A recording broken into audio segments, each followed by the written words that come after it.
ప్రార్థన చేసుకొని ప్రారంభించుకుందాం. క్రీస్తు యేసునందు మమ్మల్ని అతి మిక్కిలిగా ప్రేమించిన మా పరలోకపు తండ్రి, మీ యొక్క పరిశుద్ధమైన ఘనమైన నామమును బట్టి స్తోత్రాలు వందనాలు తండ్రి.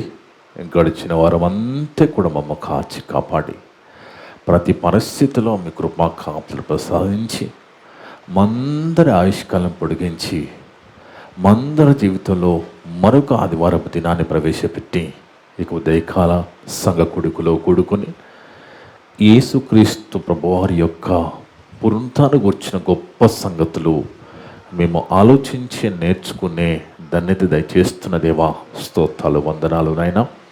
వచ్చిన వింటున్న ప్రతి ఒక్క బిడ్డని పేరు పేరు ముట్టండి, తాకండి, పరిశుద్ధపరచండి, బలపరచండి తండ్రి. ఇక సమయంలో మేమంతా కూడా పరిశుద్ధ గ్రంథంలోంచి గొప్ప సంగతులు పరిశోధన చేస్తుండగా మందరికి పరిశుద్ధాత్మస్థాయిని దయచేయండి తండ్రి. మాట్లాడే నాకు కూడా ఆత్మస్థాయిని ప్రసాదించండి తండ్రి. నేను సత్యవాక్యం సరిగా విభజించి మాట్లాడే ఆత్మస్థాయిని దయచేయండి తండ్రి. మనుషులను సంతోషపెట్టే మాటలు నేను మాట్లాడకుండా మిమ్మల్ని మాత్రమే సంతోషపెట్టే విధంగా మాట్లాడుకు కృప చూపండి తండ్రి. నన్ను నేను తగ్గించుకుని మేము హెచ్చిస్తూ మీకే కీర్తి మహిమ తెచ్చే విధంగా మాట్లాడే భాగ్యం ప్రసాదించండి దేవా. నా ద్వారా మాట్లాడే ప్రతి మాట వింటున్నందరూ హృదయాలలో ఫలింపచేయమని సమస్త ఘనత మహిమ ప్రభావాలు మీకే చెల్లిస్తూ మా ప్రభును మా రక్షకుడును మీ ప్రియ కుమారుడు అయిన యేసుక్రీస్తు వారి పరిశుద్ధ నామమున అడిగి వేడుకొనిచున్నాము తండ్రి. ఆమేన్. ముందుగా దేవునికి స్తోత్రం చెల్లిద్దాం. కూడి వచ్చిన సంఘస్థులకు, ఆన్లైన్ ద్వారా యూట్యూబ్ ద్వారా వింటున్న దేవుళ్ళందరూ కూడా యేసుక్రీస్తు నామమున వందనాలు. దేవుని బిడ్డలారా, దేవుని మహాకృపను బట్టి మనమంతా ఈ విధంగా ఇక ఆదివారపు సంఘ కొడుకులు యేసుక్రీస్తు పునరుత్థాన దినాన మనమంతా సంఘంగా కూడుకొని గొప్ప సంగతులు నేర్చుకుని ఆలోచించి ధన్యత దయచేసిన తండ్రికి యేసుక్రీస్తు ద్వారా కృతజ్ఞతాస్తుతులు చెల్లిద్దాం. ఆమేన్. ఈరోజు దేవుడు సంఘాన్ని ఆన్లైన్ ద్వారా యూట్యూబ్ ద్వారా వింటున్న ప్రతి ఒక్క బిడ్డని ప్రేమించి మనందరి కోసము వింటున్న ప్రతి ఒక్క బిడ్డ కోసం ఏర్పాటు చేసిన అంశం యేసుక్రీస్తు పునరుత్థాన వాస్తవాలు నిరూపణలు. యేసుక్రీస్తు పునరుత్థాన వాస్తవాలు నిరూపణలు. చూడండి దేవుని బిడ్డలారా, లోకంలో రామాయణాన్ని మరి రాసింది వాల్మీకి, భారతాన్ని రాసింది వేదవ్యాసుడు, అదేవిధంగా ఖురాన్ని రాసింది మహమ్మద్ ప్రవక్త. ఇలా లోకంలో ఎన్నో మతాలు ఉంటే, ఎన్నో మత గ్రంథాలు ఉంటే వాళ్ళ మత గ్రంథాన్ని రాసింది ఒక్కరొక్కరే. కానీ మన చేతిలో దేవుడు మనకిచ్చిన ఈ పరిశుద్ధ గ్రంథాన్ని రాసింది 40 మంది రాశారండి. 40 మంది ప్రవక్తల చేత దేవుడు రాయించాడు. ఈ 40 మంది వివిధ కాలాలకు సంబంధించిన వాళ్ళు, ఒకే కాలానికి సంబంధించిన వాళ్ళు కాదు, ఒకే ప్రాంతానికి సంబంధించిన వాళ్ళు కాదు, అందరూ ఒకరికొకరు పరిచయం ఉన్న వాళ్ళు కూడా కాదు. అయినప్పటికీ ఈ 40 మంది రాసిన మాటల్లో ఒకరి మాట ఇంకొక మాటను విభేదించదు. అంటే దేవుడు రాయించాడు గనక, పరిశుద్ధాత్మ దేవుడు రాయించాడు గనక ఈ 40 మంది ఒకే ప్రాంతానికి చెందిన వాళ్ళు కాకపోయినప్పటికీ, ఒకే కాలానికి సంబంధించిన వాళ్ళు కాకపోయినప్పటికీ, ఒకరికొకరు పరిచయం లేకపోయినప్పటికీ వాళ్ళు రాసిన మాటలు, బైబిల్లో రాయబడిన దేవుని మాటలు ఒకదానికొకటి విభేదించవు. అలాంటి పరిశుద్ధ గ్రంథములో యేసుక్రీస్తు ప్రభువారు 2000 సంవత్సరాల క్రితం భూమి మీద తిరుగుతున్న కాలములో ముందుగానే చెప్పాడు. ఏమని? నన్ను చంపేస్తారు, నేను 3వ దినాన లేస్తాను అని. అర్థమవుతుంది దేవుని బిడ్డలారా. నన్ను చంపుతారు, నేను 3వ దినమున లేస్తానని చెప్పారు. ఒకవేళ లేవకపోతే యేసు ప్రభు వారు అబద్ధికుడు అయిపోతాడు. యేసు ప్రభు అబద్ధం చెప్పినట్టు అవుతుంది. కానీ యేసు ప్రభు అబద్ధం చెప్పడు కదా. లోకములో ఈ రోజుకి చెబుతున్న మాటలు, కొంతమంది అబద్ధాలు సృష్టిస్తూ యేసు ప్రభు లేదని అది ఏదో వాళ్ళు రాసుకున్నారని రకరకాలుగా చెప్పుకుంటున్నారు కదా. వాస్తవానికి బైబిలుకున్న చారిత్రక ఆధారాలు ఇక ఏ గ్రంథానికి లేవు ప్రపంచంలో. బైబిల్లో ఒకటి నువ్వు చదివామంటే అక్కడికి వెళ్ళి చూస్తే అది ఉంటుంది. ఒరిజినల్ పేర్లు, ఒరిజినల్ ప్రాంతాలు, ఒరిజినల్ మాటలు, ఒరిజినల్ వ్యక్తులు ఉంటారు. కథలు ఉండవు బైబిల్లో. ఎందుకంటే 40 మంది ప్రవక్తల చేత దేవుడు రాయించిన గ్రంథం ఇది. కానీ లోకములో ఇప్పటికి ఈరోజు కూడా ఎంతోమంది ద్వేషాన్ని చిమ్ముతున్నారు ప్రభు మీద. కానీ దేవుని బిడ్డలారా, యేసు ప్రభువు స్వయంగా తన గూర్చి చెప్పిన మాట 3 సువార్త రాయబడి ఉన్నది. మత్తయి సువార్త 20వ అధ్యాయం 19వ వచనం చదువుకుంటే, మత్తయి సువార్త ఈరోజు ఈ అంశాన్ని అంతా మీరు విన్న తర్వాత ఎవరు లోకములో వాక్చాతుర్యంతో మిమ్మల్ని ప్రశ్న వేసినా మీరు వాక్శక్తితో సమాధానం చెప్పగలరు. అలాంటి నిరూపణలు, వాస్తవాలు మనం బైబిల్ గ్రంథం నుంచి పరిశీలన చేద్దాం, నేర్చుకుందాం. మత్తయి సువార్త 20వ అధ్యాయం 19వ వచనం దేవుని బిడ్డలారా. ఆయనను అపహసించుటకును కొరడాలతో కొట్టుటకును సిలువ వేయుటకును అన్యజనులకు ఆయనని అప్పగింతురు. ముందే చెప్తున్నాడు యేసుప్రభువు, ముందే చెప్తున్నాడు అప్పగింతురు. 3వ దినమున ఆయన మరలా లేచును. ఎవరు చెప్తున్నమాట? స్వయంగా ప్రభువు చెప్తున్నమాట. అదే మత్తయి సువార్త 16వ అధ్యాయం 21వ వచనం కూడా చదువుకుంటే, అదే మత్తయి సువార్త 16వ అధ్యాయము 21వ వచనం. అప్పటి నుండి తాను యెరూషలేమునకు వెళ్ళి పెద్దల చేతను, ప్రధాన యాజకుల చేతను, శాస్త్రుల చేతను అనేక హింసలు పొంది చంపబడి 3వ దినమున లేచుట అగత్యమని యేసు తన శిష్యులకు తెలియజేశాడు. ఎవరు చెప్తున్నారు? స్వయంగా యేసు ప్రభువారే తనని ఏ విధంగా హింసిస్తారు, యెరూషలేములో ఏ విధంగా తనని చంపేస్తారో, అయినప్పటికీ నేను 3వ దినాన లేస్తాను అని ప్రభువారు చెప్తున్నారు. మార్కు సువార్త 8:31 కూడా ఎందుకు ఇన్ని రెఫరెన్స్లు చూస్తున్నామంటే, బైబిల్లో ఎన్ని సాక్ష్యాధారాలు ఉన్నాయి. స్వయంగా ప్రభువారు చెప్పిన మాట. మార్కు సువార్త 8వ అధ్యాయము 31వ వచనం. మరియు మనుష్య కుమారుడు అనేక హింసలు పొంది పెద్దల చేతను, ప్రధాన యాజకుల చేతను, శాస్త్రుల చేతను ఉపేక్షింపబడి చంపబడి 3 దినమైన తర్వాత లేచుట అగత్యమని ఆయన వారికి బోధింపనారంభించెను. లూకా గారు కూడా రాస్తున్నాడు ఇదే మాట. లూకా సువార్త 18వ అధ్యాయము 32-33 వచనాలు. లూకా సువార్త 18వ అధ్యాయము 32-33 వచనాలు. దేవుని బిడ్డలారా, ఆయన అన్యజనులకు అప్పగింపబడును. వారు ఆయనను అపహసించి అవమానపరిచి ఆయన మీద ఉమ్ము వేసి ఆయనను కొరడాలతో కొట్టి చంపుదురు. 3వ దినమున ఆయన మరలా లేచునని చెప్పాను. చూడండి దేవుని బిడ్డలారా, 3వ దినాన నేను లేస్తాను, నన్ను చంపేస్తాను, కానీ నేను 3వ దినాన లేస్తాను అని యేసు ప్రభువు స్వయంగా చెప్పారండి. ఆలోచించండి బాగా. చెప్పిన ఆయన లేవకపోతే అబద్ధికుడు అయిపోతాడు కదా. చెప్పిన ఆయన తిరిగి లేవకపోతే అబద్ధికుడు అవుతాడు కదా. అందుకే దేవుని బిడ్డలారా, ఈరోజు వినబడుతున్న మాటలు అవన్నీ మనం పట్టించుకోవాల్సిన అవసరం లేదు. ఎందుకంటే సిలువను గూర్చిన వార్త నశించుచున్న వారికి వెర్రితనము, మనకైతే అది దేవుని శక్తి అయి ఉన్నది. చూడండి, సిలువను గూర్చిన వార్త 3 మేకులు పీక్కోలేడు. ఎలాంటి మాటలు? 3 మేకులు పీక్కోలేడు దేవుడు ఎలాగైతాడని మాట్లాడుతూ, అంటే వాళ్ళకి వెర్రితనం కనిపిస్తుంది. కానీ మనకది దేవుని శక్తి, దేవుని బలం. ఎందుకంటే మనకు అర్థమైపోయింది, ఎన్నో సాక్ష్యాల ఆధారాలతో దేవుడు ముందే తన మరణము గురించి చెప్పుకున్నాడు, తిరిగి లేస్తానని కూడా చెప్పుకున్నాడు దేవుని బిడ్డలారా. ఎందుకంటే నేనే మార్గం, నేనే సత్యం అని చెప్పినప్పుడు లేవకపోతే ఎలా కుదురుతుందండి? ఆలోచించండి. ఎందుకంటే అసలు క్రైస్తవ్యం అంటే, క్రైస్తవ్యానికి పునాదులేంటి? పునరుత్థానమే. క్రైస్తవ్యానికి పునాదులే పునరుత్థానం. అసలు పునరుత్థానమే లేకపోతే, అసలు యేసుప్రభువే లేకపోతే, లేవకపోతే క్రైస్తవం ఎక్కడుంటుందండి? అసలు మనిషి అనేవాడు రక్షింపబడతాడా? ఆలోచించండి.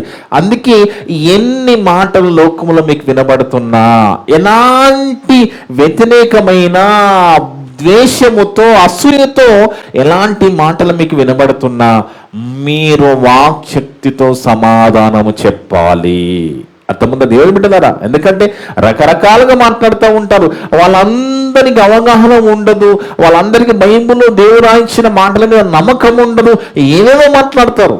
కానీ మనకైతే సాక్ష్యాధారాలతో బైబిల్ గ్రంథంలో రాసి దేవుడు మన చేతిలో పెట్టి అవన్నీ కూడా మనకు నేర్పించేశాడు.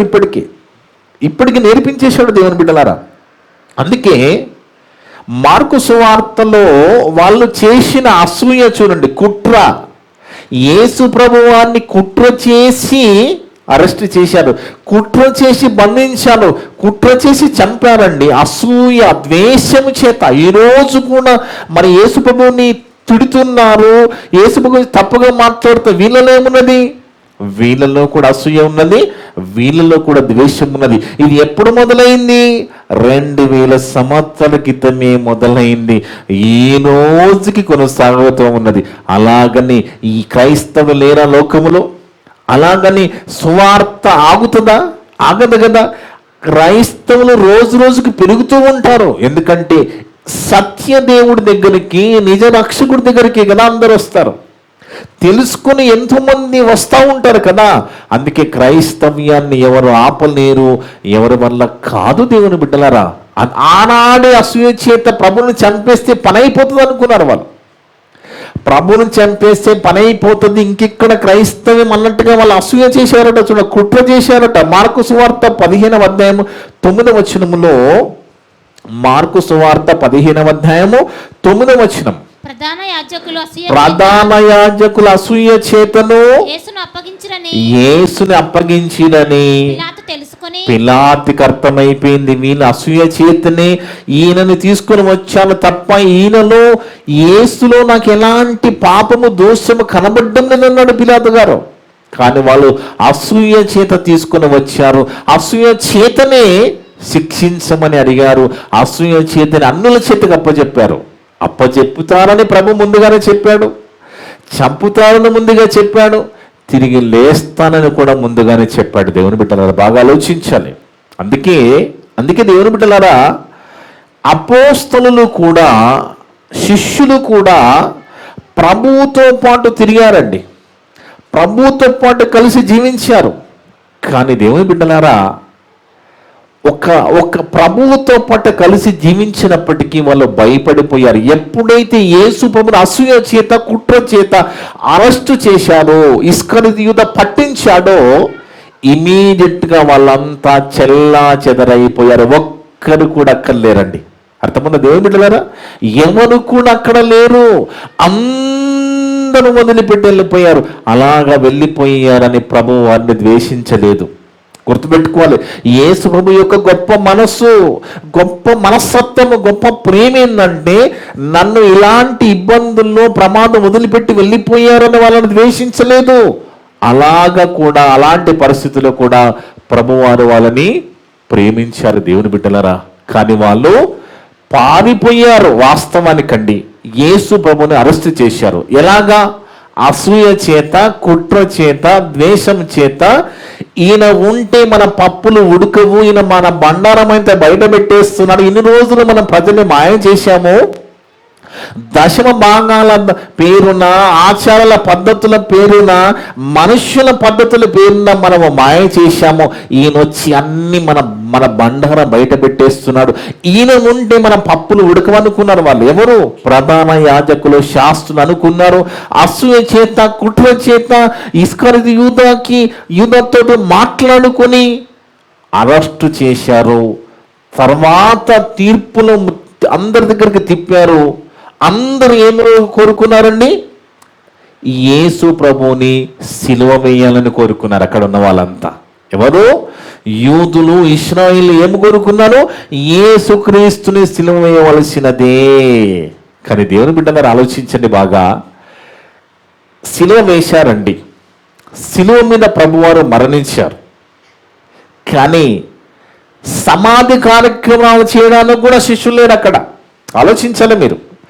సమాధి కార్యక్రమాలు చేయడానికి కూడా శిష్యులు లేరు. అంటే వాళ్ళు భయపడి పారిపోయారు, భయపడి దాక్కున్నారు. ఎవరికి భయపడి? యూదులకు భయపడి. యూదులకు భయపడి దాక్కున్నారు. కానీ రహస్యంగా వెంబడిస్తున్న శిష్యులు ఉన్నారండి. రహస్యముగా వాళ్ళు యూదులే, కానీ రహస్యముగా దేవుని రాజ్యం గురించి ఎదురు చూస్తూ ఉన్నారు. రహస్యముగా యేసుని వెంబడిస్తూ ఉన్నారు. అలాంటి శిష్యులలో అరిమతయ యోసేపు అనే ఈ శిష్యుడు ధైర్యము చేసి తెగించి రాయబడి ఉంటుంది. తెగించి. ఒకసారి చూద్దాం, బైబిల్లోకి వెళ్ళి చూద్దాం దేవుని బిడ్డలారా. మార్కు సువార్త 15వ అధ్యాయము 42 నుంచి 45 వరకు చదువుకుంటే, మార్కు సువార్త 15వ అధ్యాయము 42 నుంచి 45 వరకు. చూడండి, యేసు ప్రభువారు ఎప్పుడు చనిపోయారు? మధ్యాహ్నము 3 గంటలకి చనిపోయారు. ఇంకా సాయంత్రం 6 గంటలకి యూదుల దినం ప్రారంభమవుతుంది. అంతకుముందు అన్ని యూదుల దినం ఎప్పుడు ప్రారంభమవుతుంది అంటే సాయంత్రం 6 గంటలకి ప్రారంభమవుతుంది. ప్రభువును చనిపోయింది 3 గంటలకైతే ఇంకా 3 గంటల సమయం మాత్రమే ఉన్నది. ఎందుకు? సిద్ధపరచు దినానికి ముందటి దినం అంటే వాళ్ళకి విశ్రాంతి దినము శనివారం అయినప్పుడు సిద్ధపరచడానికి ముందు దినం అనే శుక్రవారం రోజు ప్రభువారు 3 గంటలకి చనిపోతే 6 గంటల్లోపు సమాధి చేసేయాలి. అంతకుముందు దేవుని బిడ్డలారా ఉన్నది 3 గంటలే. కానీ అరిమతయ యోసేపు పిలాతు దగ్గరికి వెళ్ళి అక్కడ అంత పర్మిషన్ తీసుకొని చేయడానికి ఇదంతా ఎంత సమయం పట్టొచ్చు చూడండి. 1 గంట సమయం, అంటే 4 అవుతుండొచ్చు. అక్కడ చూడండి, ఆయన అరిమతయ యోసేపు ఏం చేస్తున్నాడు? ఆ దినము సిద్ధపరచు దినము. సిద్ధపరచు దినం అంటే ఏంది? విశ్రాంతి దినానికి పూర్వపు దినం, అంటే శుక్రవారము. వాళ్ళ విశ్రాంతి దినం ఎప్పుడుంది? యూదులకి, ఇశ్రాయేలుకి శనివారము. విశ్రాంతి దినానికి సిద్ధపరచు దినమును అనగా విశ్రాంతి దినమునకు పూర్వ దినము కనుక సాయంకాలమైనప్పుడు అరిమతయ యోసేపు తెగించి అని రాశాడు చూడండి అక్కడ, తెగించి. కానీ శిష్యులంతా పారిపోయారు, ఒక్కరు కూడా సమాధి చేయడానికి కూడా లేరు. కానీ ఈ రహస్య శిష్యుడని తెగిస్తున్నాడు. రహస్యంగా ఉన్నవాడే తెగిస్తున్నాడంటే మనమంతా రహస్య శిష్యులమా? ఆలోచించండి, మనం రహస్య శిష్యులమా? కాదే. రహస్యంగా ఉన్నవాడు తెగించాలంటే మనమెంత ధైర్యంగా ఉండాలి, మనమెంత ధైర్యంగా ప్రకటించాలి. మనం రహస్య శిష్యులము కాదే. బహిరంగంగానే ప్రభువుని అంగీకరించిన వాళ్ళం కదా. కానీ తెగించి పిలాతు వద్దకు వెళ్ళి యేసు దేహము తనకిమ్మని అడిగెను. అతడు ఎవరట? ఆయన గురించి చెప్తున్నాడు. అరిమతయ యోసేపు ఎవరు? ఘనత వహించిన సభ్యుడు, ధనవంతుడుగా ఉన్నాడు, నీతిమంతుడుగా ఉన్నాడు, దేవుని రాజ్యం కోసం ఎదురు చూస్తున్నాడు, యేసు ప్రభుకి రహస్య శిష్యుడుగా ఉన్నాడు. అది ఆయన క్వాలిఫికేషన్స్.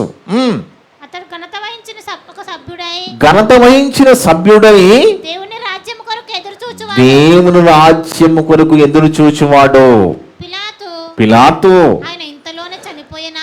ఇంతలోనే చనిపోయాడా అని పిలాతు ఆశ్చర్యపడి ఒక శతాధిపతిని పిలిపించి ఒక్కసారి వెళ్ళి చూసి రమ్మన్నాడు. ఆయన ఇంతలోనే చనిపోయినని అడిగాడు. శతాధిపతి వలన సంగతి తెలుసుకొని అరిమతయ యోసేపునకు ప్రభువారి దేహాన్ని అప్పగించేశారు. సమయం ఎన్ని గంటలు ఉంది? ఇంకా సుమారు 2 గంటలు. 6 గంటల లోపు సమాధి కార్యక్రమం జరిగిపోవాలి. అప్పటికి ఆయన కోసం తొలిపించుకున్న సమాధి ఉన్నది. ఏమను? ఈ అరిమతయ యోసేపు అనే ఆయన చాలా ధనవంతుడుగా ఉన్నాడు, నీతిమంతుడుగా ఉన్నాడు, దేవుని రాజ్యం ఎదురు చూస్తున్నాడు, ఘనత వహించిన వాడుగా ఉన్నాడు. అలాంటి వాడు ప్రభువారి దేహాన్ని తీసుకున్నారు. ఆయన కోసం తొలిపించుకున్న ఒక సమాధి, ఒక రాయి, ఆ రాయిలోనే సమాధి తొలిపించుకొని ఉన్నాడు ఆయన. అతడు నారబట్ట కొని ఆ ప్రభువాన్ని దింపి ఆ బట్ట తన యూదులు ఎలాగ చేసేవని చనిపోతే నారబట్టతో చుట్టేవాళ్ళండి, సుగంధ ద్రవ్యాలు పూసేవారండి. అది వాళ్ళ ఆచారం. అది యూదులు ఆ విధంగా పాటించేవాళ్ళు. అందుకే ఏం చేస్తున్నారు? నారబట్ట కొని ప్రభువాన్ని దించి బండలో తొలిపించిన సమాధి, ఆ రాయిలో తొలిపించిన సమాధి ఆయన కోసం తొలిపించుకున్నాడు. ఆ సమాధిలో ప్రభువారిని పెట్టి సమాధి ద్వారమున రాయిని పొర్లించెను. ఎంత డీటెయిల్ గా ఉన్న చూడండి బైబుల్. ఇదంతా మనం యెరూషలేము వెళితే కనపడదా? ఇప్పుడు ఇక్కడ ఏదైతే మనం చదువుకున్నామో అదంతా అక్కడికి వెళ్ళి కనపడుతుంది కదా. కనబడుతుంది, అక్కడ సాక్ష్యం ఉంటుంది. కట్టుకథలు ఉండవు బైబుల్లో. ఇక్కడ మనం ఏదైతే చదువుకుంటున్నామో, ఏదైతే బైబుల్లో నుంచి చదువుకుంటున్నామో అది అక్కడికి వెళితే ఉంటుంది. ఆ సమాధి ఉంటుంది, ఆ సమాధి దొర్లింపబడిన రాయి ఉంటుంది, మూసిన రాయి ఉంటుంది, తర్వాత దొర్లింపబడిన రాయి ఉంటుంది, సమాధి ఖాళీగా ఉంటుంది. ఆలోచించండి దేవుని బిడ్డలు, సమాధి ఖాళీగా ఉంటుంది. అందుకే ఈయన ధైర్యము చేసి ప్రభువారిని ఆ యొక్క సమాధిలో పెట్టడము జరిగింది. ఇంకొక రహస్య శిష్యుడు ఉన్నాడు. యోహాను సువార్త 19వ అధ్యాయంలో, యోహాను సువార్త 19వ అధ్యాయము 38-39 వచనాలు. యోహాను సువార్త 19వ అధ్యాయము 38-39 వచనాలు. అతని ఎముకలలో ఒకటైన ఇరవబడదని అను లేఖనం నెరవేరినట్లు ఇవి జరిగెను. మరియు తాము పొడిచిన వాని తట్టు చూతురు అని ఒక లేఖనం చెప్పుచున్నది. యోహాను సువార్త 19వ అధ్యాయము 38-39. అటు తరువాత యూదుల భయము వలన, ఎవరు భయం అండి? ఈయనకు కూడా యూదుల భయమే. ఈయన ఎవరు? అధికారి.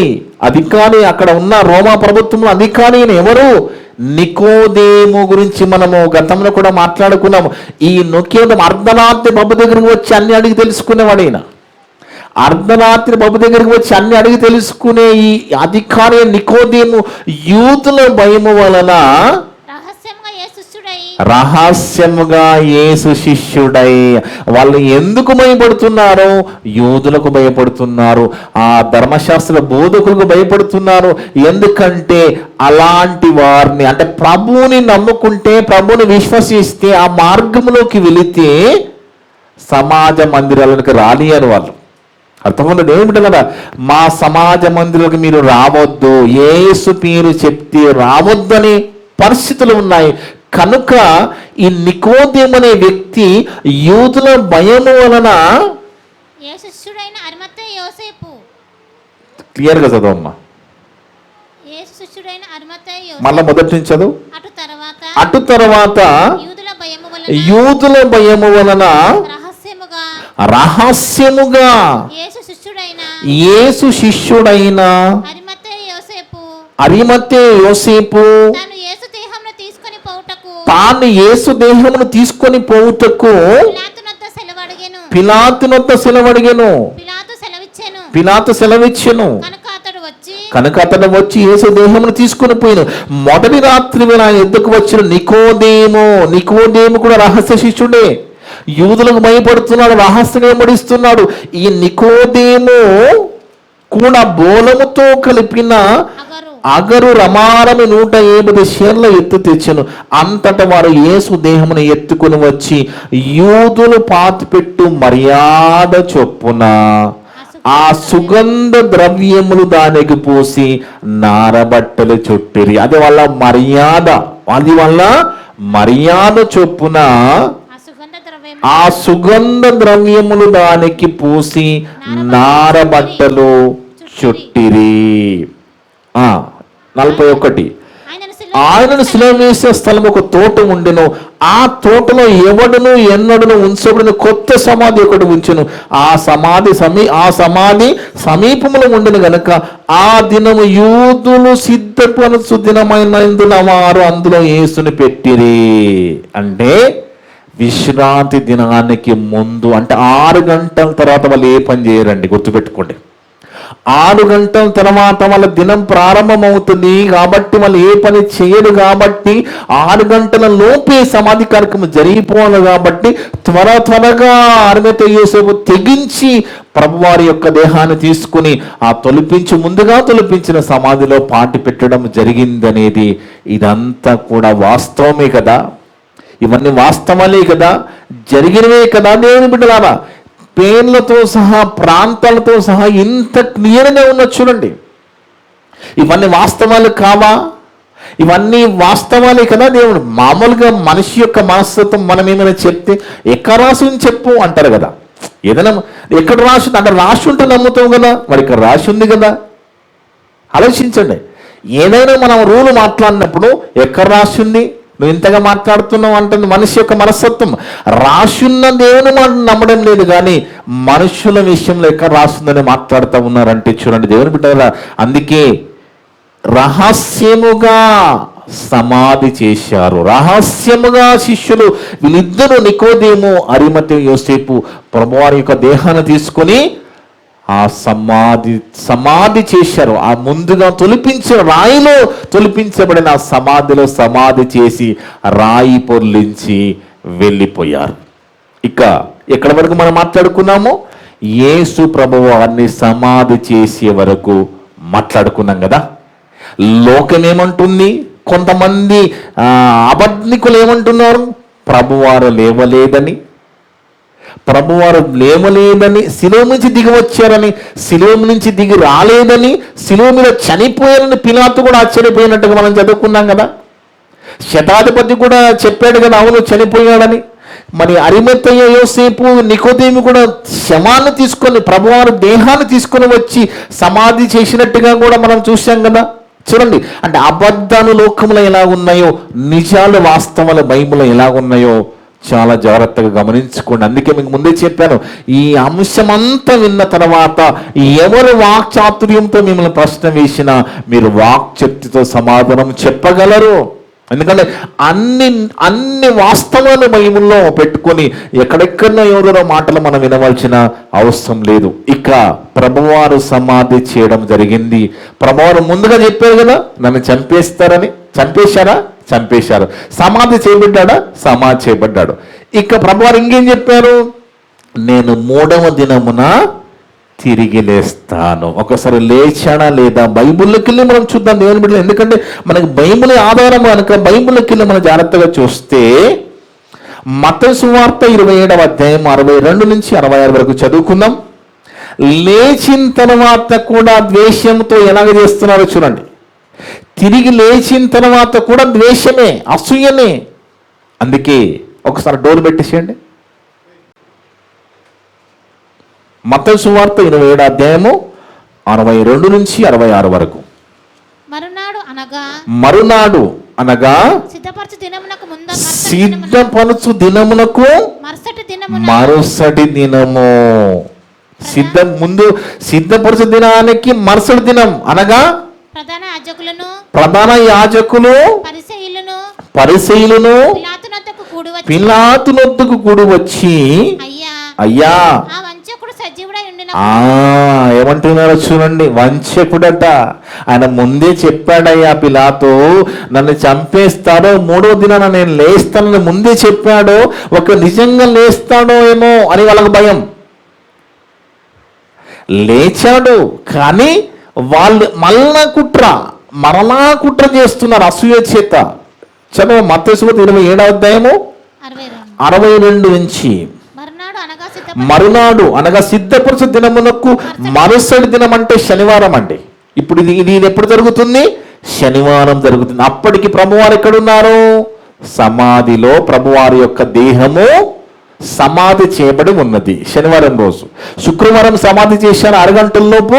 శనివారం వీళ్ళు వచ్చి మరునాడు అనగా సిద్ధపరచు దినమునకు మరుసటి దినమున శనివారం ప్రధాన యాజకులను పరిశీలన పిలాతులతో కూడి వచ్చి, అయ్యా, ఆ వంచకుడు సజీవుడై ఉండినప్పుడు 3 దినముల తర్వాత నేను లేచిదనని చెప్పినని మాకు జ్ఞాపకం ఉన్నది.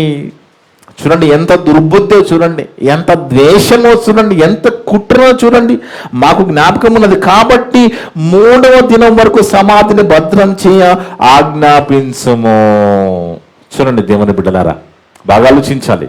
ఎందుకంటే ఒకటి గుర్తుపెట్టుకోండి, ఇప్పుడు వరకు ఏ సమాధికైనా సెక్యూరిటీ పెట్టారా? చనిపోయిన సమాధికి సెక్యూరిటీ పెట్టిందంటే యేసు సమాధికే. ఎందుకంటే వీళ్ళు కుట్రతోటి ఉన్నారు, అసూయతోటి ఉన్నారు. భద్రం చేయమంటున్నారు, సెక్యూరిటీ పెంచమంటున్నారు సమాధికి. తర్వాత చూడండి డిస్కషన్. వాని శిష్యులు వచ్చి వీళ్ళ ఆలోచన చూడండి. ఒకవేళ వాని శిష్యులు అంటే ప్రభువారి శిష్యులు వచ్చి వానిని ఎత్తుకుని పోయి ఆయన మృతుల నుండి లేచానని ప్రజలతో చెప్పుదురేమో.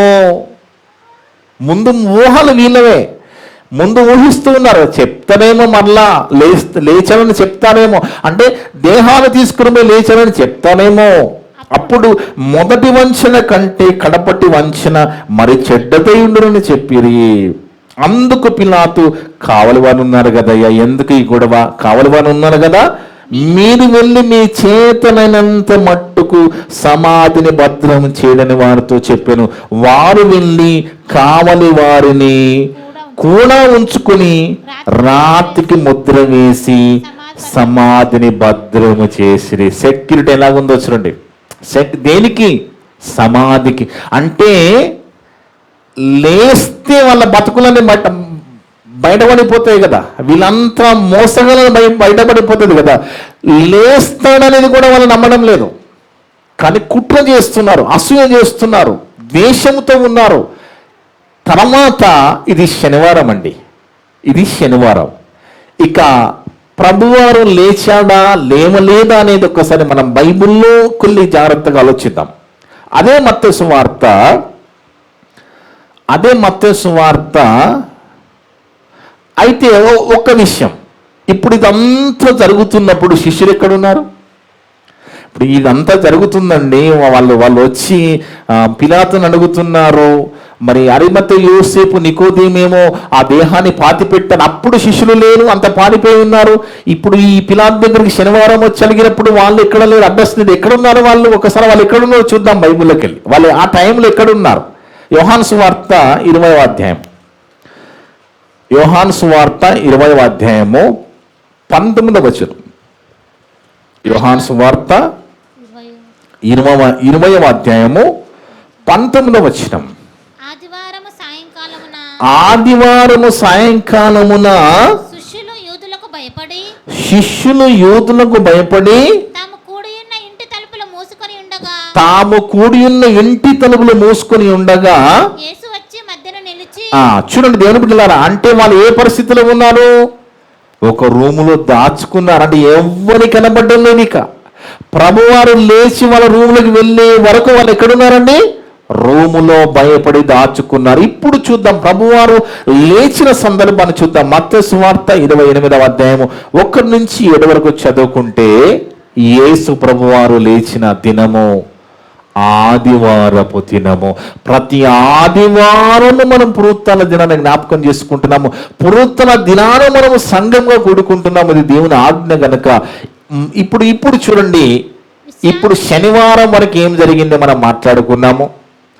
యేసు ప్రభువారు ముందుగానే చెప్పానని చంపేస్తానన్నారు, చంపేశారు. నేను 3వ దినం లేస్తానని చెప్పాడు, లేచాడా లేదా అనేది ప్రశ్న కదా. ఒకసారి బైబిల్లోకి వెళ్ళి మనము పరిశీలన చేద్దాం. 28వ అధ్యాయం మత్తయి సువార్త 1 నుంచి జాగ్రత్తగా చదువుదాం. విశ్రాంతి దినము గడిచిపోయిన తర్వాత అంటే దాని అర్థం ఏంటండి? శనివారం విశ్రాంతి దినం గడిచిపోయిన తర్వాత వచ్చే దినం ఏంటి? ఆదివారపు దినము.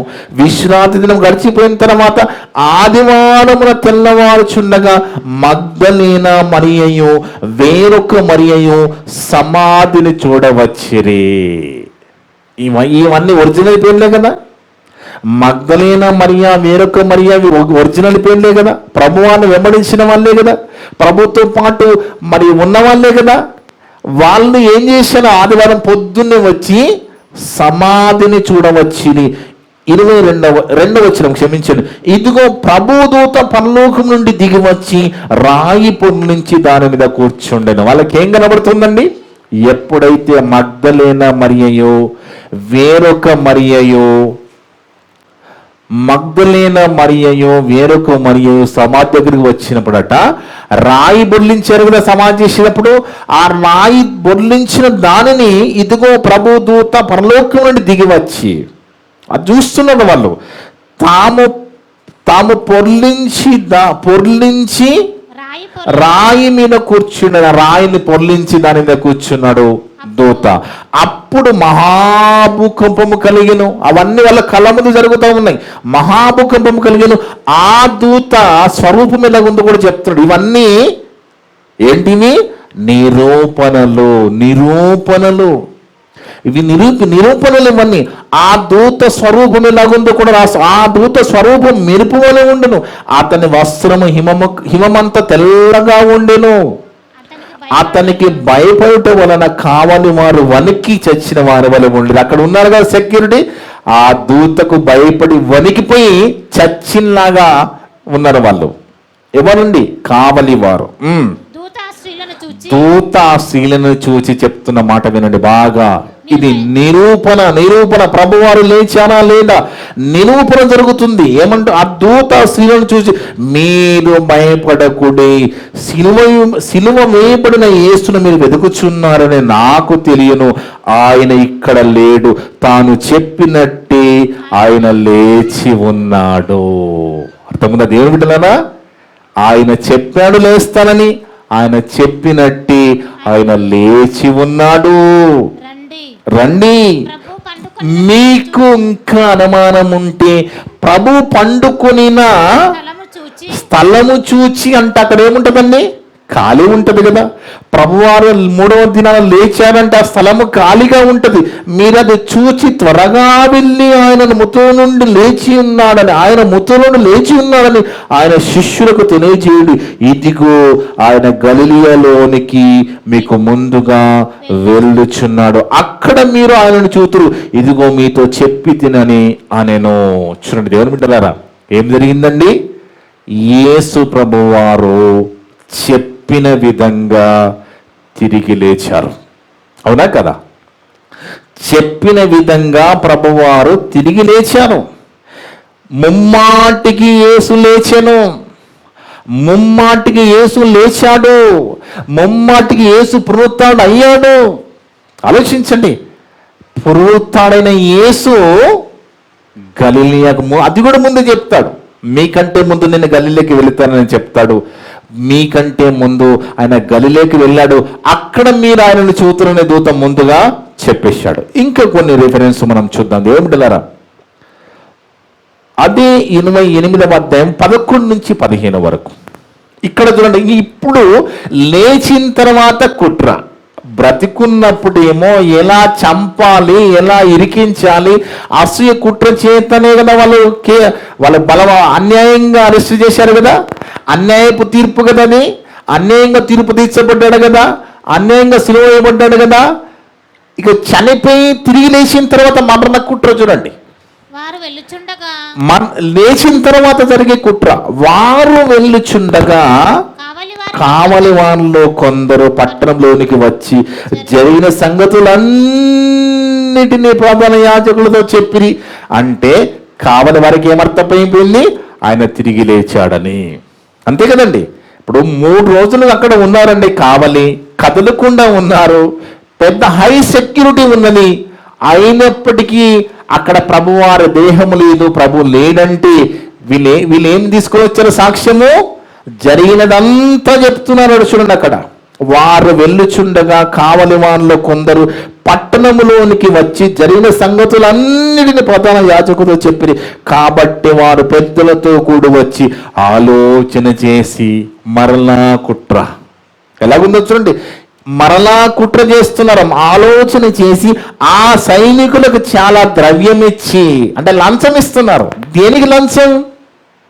జరిగిన వాస్తవాన్ని అబద్ధంగా చెప్పాలనే దానికి లంచం. లేవడం అనేది నిరూపణ జరిగిపోయింది, లేచాడు, అది ముమ్మాటికి వాస్తవము, అది సైనికులకు తెలుసు. కానీ వాళ్ళు పనివాళ్ళు కదండి, వాళ్ళు జీతగాళ్ళు కదా. ఎప్పుడైతే ఈ సమాచారాన్ని మోసుకుని వెళ్ళారో ఇమీడియట్గా ఆలోచన చేశారంటే పెద్దలు, కుట్ర చేత అసూయ చేత ఆలోచన చేసి ఆ సైనికులకు చాలా ద్రవ్యం ఇచ్చి, మీరేం చెప్పాలో తెలుసా? మీరేం చెప్పాలంటే 11వ వచనం, మేము నిద్రపోచుండగా అతని శిష్యులు రాత్రి వేళ వచ్చి అతన్ని ఎత్తుకొని పోయిరని మీరు చెప్పుడి. అలా జరిగిందండి? అలా ఎత్తుకోవడం జరిగిందా? జరగలేదు కదా. కానీ వీళ్ళు పుట్టిస్తున్నారు, వీళ్ళు కుట్ర చేస్తున్నారు. మేము నిద్రించుచుంటే వాళ్ళ శిష్యులు వచ్చి ఎత్తుకొని పోయానని చెప్పండి. అందుకు ఇక ద్రవ్యం లంచం. కానీ ఒకటి గుర్తుపెట్టుకోండి, రోమా ప్రభుత్వంలో సైనికులకు ఎంత పవర్ఫుల్ చట్టం అంటే తప్పు చేస్తే చంపేస్తారండి. ఇప్పుడులా కాదు. ఇప్పుడు మన భారతదేశంలో ఎన్ని తప్పులు చేసినా బయట తిరగవచ్చు. మేనేజబుల్ ఎవ్రీథింగ్, పవర్ ఉంటే, పరిచయాలు ఉంటే. కానీ రోమా చట్టం ఎంత స్ట్రిక్ట్ ఉంటుంది అనేది మనం ఒకసారి ఆలోచన చేద్దాం, చూద్దాం. బైబిల్లో మీకు చూపిస్తాను, ఆ చట్టం ఎంత పవర్ఫుల్ ఉంటుందో చూపిస్తాను. ఇది అధిపతి వాళ్ళకి భయం కదండి. ఒకవేళ ఇది తెలిసిపోతే ఏంటి పరిస్థితి? వాళ్ళకి అధిపతి ఉంటాడు కదా, సైనికులకు అధిపతి ఉంటాడా? ఉంటాడు. మరి వాళ్ళకి తెలిస్తే మా పరిస్థితి ఏంటి అని వాళ్ళకి భయము. ఇది అధిపతి చెవిన పడిన ఎడల మేము అతని సమ్మతి పరచి మీకేమీ తొందర కలగకుండా చేతమని చెప్పిరే. పిలాతు గారికి తెలిసిందనుకుని ఏంది వాళ్ళ పరిస్థితి? చంపేస్తాడు కదా. మేము చూసుకుంటాంలే, మేము మేనేజ్ చేస్తాంలే అని చెప్పారు ద్రవ్యం ఇచ్చి. అప్పుడు వారు ఆ ద్రవ్యము తీసుకొని తమకు బోధింపబడిన ప్రకారము చేసిరి. ఆ మాట ఈ మాట యూదులలో వ్యాపించి నేటి వరకు ప్రసిద్ధమై ఉన్నది. ఇప్పటికీ యూదుల దగ్గరికి వెళితే ఇగో దీన్ని నమ్మి అబద్ధంలో ఉన్న వాళ్ళు, ప్రభుని నమ్ముకునే వాళ్ళు ఇప్పటికి కూడా ఎరుషలేములో కనబడతారు. అర్థమైంది? దేవుడు ఈ అబద్ధాన్ని నమ్మి, ఎందుకంటే అబద్ధాన్ని ఎక్కువ నమ్ముతుంది లోకం, అబద్ధాన్ని ఎక్కువ నమ్ముతుంది లోకం. నిజం చెప్తే లోకం నమ్మదు. అంటే మీరు బాగా ఆలోచించాలి. వాస్తవానికి ఏమర్థమయ్యాడు యేసు లోకానికి? మరి యేసు ఏమర్థమయ్యాడని సువార్తాపుతున్నారు. యేసు ఏమర్థమయ్యాడని మరి సేవకులను మరి విశ్వాసం ఇబ్బంది పెడుతుంది లోకం. ఆలోచించండి. దేవుని బిడ్డ, అప్పుడు ఎలాగున్నదో ఇప్పుడు అలాగే ఉన్నది, రాబో కాలంలో అలాగే ఉంటుంది. ఎందుకంటే నన్ను నమ్ముకుంటే మీ పరిస్థితి అలాగే ఉంటుందని ప్రభు చెప్పాడు. ప్రభువానికి వచ్చే శ్రమలు, ప్రభువానికి శ్రమలు వచ్చాయి, శిష్యులకు శ్రమలు వచ్చి మనకు కూడా శ్రమలు వస్తాయి. ఎందుకంటే ఈ లోకము నిజాన్ని ఇన్ని నిరూపణలు కదండి, డీటెయిల్గా నిరూపణలు కదా.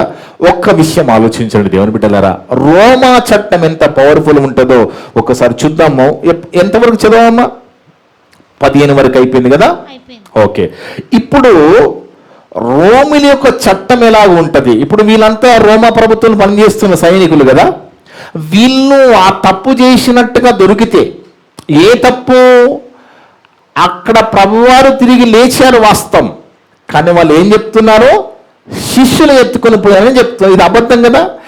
ఇది అబద్ధమని అక్కడ రోమా ప్రభుత్వంలో అధిపతికి తెలిస్తే వాళ్ళ పరిస్థితి ఎలాగుంటుంది అనేది ఒకసారి చూద్దాం. అపోస్తుల కార్యాలు 12వ అధ్యాయం 19వ వచనం. అపోస్తుల కార్యాలు 12వ అధ్యాయము 19వ వచనం. దేవుని బిడ్డలారా, అపోస్తుల కార్యాలు 12వ అధ్యాయము 19వ వచనములో ఇక్కడ సందర్భం ఏంటి అంటే ఇక్కడ పేతురు గారిని జైల్లో పెడతారండి. పేతురు గారిని జైల్లో పెడతారు. అర్థమైంది దేవుని బిడ్డలారా? అప్పుడు సంఘమంతా ఏం చేస్తుంది? పేతురు గారిని జైల్లో పెడితే సంఘమంతా అతని కోసము అత్యాసక్తితో ప్రార్థన చేస్తుంటుంది. ఇది సందర్భం. కానీ దేవుడు ఏం చేస్తాడంటే, ఇప్పుడు కొన్ని హాస్పిటల్లో కొన్ని డోర్లు ఉంటాయి కదా, సెన్సార్తో పనిచేసే డోర్లు ఉంటాయి. అంటే మనం ఇలా వెళ్తా ఉంటే ఇలా తెరుచుకుంటూ ఉంటాయి. ఇప్పుడు చూస్తున్నాం, అది అప్పుడే జరిగింది బైబిల్లో. అప్పుడే జరిగింది. ఆయన జైల్లో నుంచి వెళుతూ ఉంటే అన్నిటి డోర్లు తెరుచుకుంటా ఉన్నాయి పేతురు గారికి. కానీ దేవుడు చేసిన కార్యము ఆ విధంగా డోర్లన్నీ తెలుసుకుని రాత్రి పేతురుగా వెళ్ళిపోతారు. కానీ కావలి వారి పరిస్థితి ఏంటి ఆలోచించండి. కావలి వారిని వదిలిపెడతారా? కావలి వారిని వాళ్ళు చెప్పినా నమ్ముతారా? వాళ్ళని ఏం చేశారో చూడండి. పేతురు గారు వెళ్ళిపోయిన తర్వాత అక్కడ ఉన్న సైనికుల పరిస్థితి ఏందో చదవమ్మా. హేరోదు పేతురు కోసం వెతికినప్పుడు అతడు కనబడనందున కావలి వారిని విమర్శించి వారిని చంప ఆజ్ఞాపించనంటే రోమా చట్టం ఎట్లుంది? మీ పనేంటి? పేతురు అనే వ్యక్తిని మీరు కాపలి గాయాలి జైల్లో. ఆయన తప్పించకపోయారంటే ఇది మీ లోపము గనుక మీరు చచ్చిపోవాలి. అది రోమా చట్టం అండి. ఇలాంటి కఠినమైన చట్టం ఉన్నప్పుడు వాళ్ళు ద్రవ్యము తీసుకొని లంచానికి లోపడ్డారు అక్కడ. కానీ దొరికితే వాళ్ళ పరిస్థితి కూడా ఇలాగే ఉంటుంది. ఇంకో సందర్భం కూడా చూద్దాం. పౌలు శీల వాక్యం ప్రకటిస్తున్న కాలంలో ఇద్దరిని అరెస్ట్ చేస్తారండి. అరెస్ట్ చేసి జైల్లో వేస్తారు. జైల్లో వేసినప్పుడు జైలు అధికారి అంటున్న మాట, ఎందుకంటే అప్పుడున్న చట్టం ఎలాగుంది వాస్తవానికండి. పౌలు శీల అర్ధరాత్రి వాళ్ళకి బోండాలు వేసి బిగిస్తారు, నిల్లుబండి దేవుడు స్తుతిస్తూ ఉంటారు, అప్పుడు ఆరాధిస్తూ ఉంటారు. అప్పుడు వాళ్ళతో పాటు ఎంతోమంది జైల్లో మరి ఖైదీలు ఉంటారు కదా. ఆ సమయంలో భూకంపం వస్తుందండి.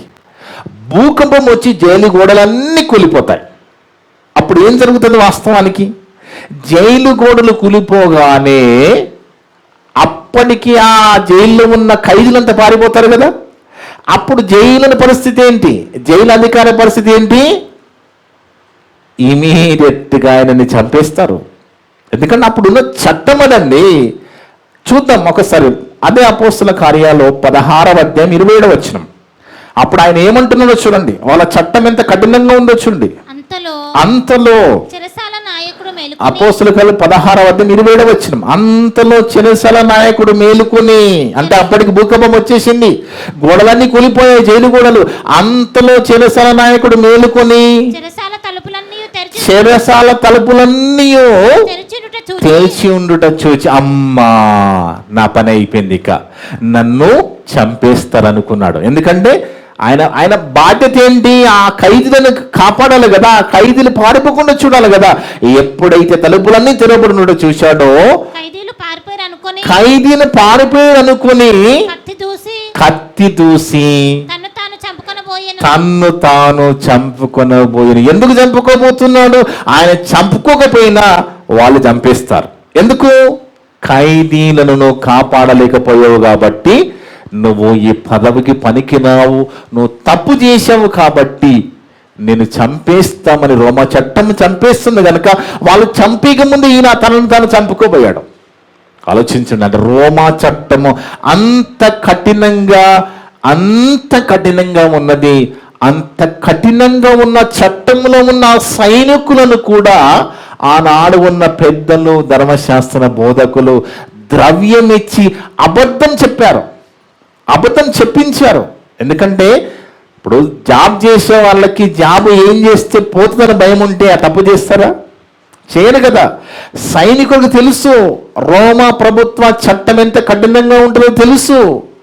అయినప్పటికీ అంత కఠినమైన చట్టము సైనికులుగా పనిచేస్తున్న వాళ్ళు సమాధిని కావలి వేసినప్పటికీ కూడా వాళ్ళు ఏం కుట్ర చేశారంటే, ఎలాగైనా మేము మేనేజ్ చేస్తాం, అధిపతికి తెలిస్తే మేము చూసుకుంటాము, ఇవి ద్రవ్యం తీసుకుని మీరు అబద్ధం చెప్పండి. ఏమని? మేము నిద్రించుచుండగా ఆయన శిష్యులు వచ్చి ఎత్తుకొని పోయిరి. అబద్ధమే కదా, ఇది అబద్ధమే కదా. దీన్ని బట్టి మనకేమర్థమైపోతుంది? యేసు ప్రభు తిరిగి మూడవ నాడు లేచాడని నిరూపణ జరిగింది. నిరూపణ బైబిల్లోనే ఉన్నాయి. నిరూపణలు బైబిల్లోనే దేవుడు రాయించాడు నిరూపణలు. అందుకే దేవుని బిడ్డలారా, ఎప్పుడైతే ప్రభువారు తిరిగి లేచారో, లేచిన తర్వాత అపోస్తుల కార్యాలు 1వ అధ్యాయం 3వ వచనములో, అపోస్తుల కార్యాలు 1వ అధ్యాయం 3వ వచనం, ఇక తిరిగి లేవడం జరిగింది, ప్రభువారు లేచారు. అపోస్తుల కార్యాలు 1వ అధ్యాయము 3వ వచనం, యోహాను 1వ అధ్యాయం 3వ వచనం అమ్మ. ఆయన శ్రమ పడిన తర్వాత 40 దినముల వరకు వారికి కనబరచుచు, ఇది సాక్ష్యాలు చూడండి, నిరూపణ. లేచిన తర్వాత 40 దినాలు కనబడ్డాడట భూమి మీదనే. ఆయన శ్రమ పడిన తర్వాత 40 దినముల వరకు వారికి అగుపడుచు దేవుని రాజ్య విషయం గురించి బోధించుచు అనేక ప్రమాణములు చూపి వారికి తన్ను తాను సజీవనుగా కనపరుచుకొనెను. ఎవరికి? శిష్యులకండి. శిష్యులు కనబరుచుకున్నారు. ప్రభువారే అంటే 40 దినాలు కూడా ఇంకా కూడా భూమి మీదనే ఉండి వాళ్ళకి కనబరుచుకున్నారట. అనేక విషయాలు మరలా వాళ్ళకి చెప్పి తాను సజీవుడిగా తిరిగి లేచాడని కన్ఫామ్ చేసుకున్నాడు. ఎందుకంటే శిష్యులు భయపడిపోయి దాచుకున్నారు కదా, కన్ఫామ్ చేసుకున్నాడు. అప్పుడు ఎప్పుడైతే ప్రభువాని డైరెక్ట్గా లేవడం, సజీవుడిగా వాళ్ళు చూశారు, సజీవుడిగా కళ్ళతో చూశారు. అందుకే వాళ్ళు అంటారు కదా, మేము మా కన్నులతో ఏమి చూచితుమో, చెవులతో ఏమి వింటిమో మేము చెప్పకుండా ఉండలేము, చావనైనా చేస్తాము కానీ చెప్పకుండా ఉండలేము. ఎందుకన్నారు? వాళ్ళు సజీవుడిగా లేచిన యేసు ప్రభుని చూశారు. చూసిన తర్వాత పేతురు గారి ప్రసంగం ఎలాగుందో చూడండి. అప్పుడు వరకు దాచుకున్నారు కదా, రూములో దాచుకున్నారు కదా యూదులకు భయపడి. ఇక సజీవునిగా ప్రభువాన్ని చూసిన తర్వాత పౌలు గారి ప్రసంగం చూడండి. అదే అపోస్తలుల కార్యాలు 2వ అధ్యాయము 14వ వచనం, 2వ అధ్యాయం 14వ వచనం. అయితే పేతురు ఆ పదనకొరతో లేచి నిలిచి బిగ్గరగా వారితో ఇట్లా, నేను యూదయ మనుషులారా, యెరూషలేములో కాపురమున సమస్త జనులారా, ఇది మీకు తెలియగాక, చెవియొగ్గిన మాట వినుడి. మీరు ఊహించినట్టు మీరు వీరు మత్తులు కారు, పొద్దుపడిచి జామైన కాలేదు.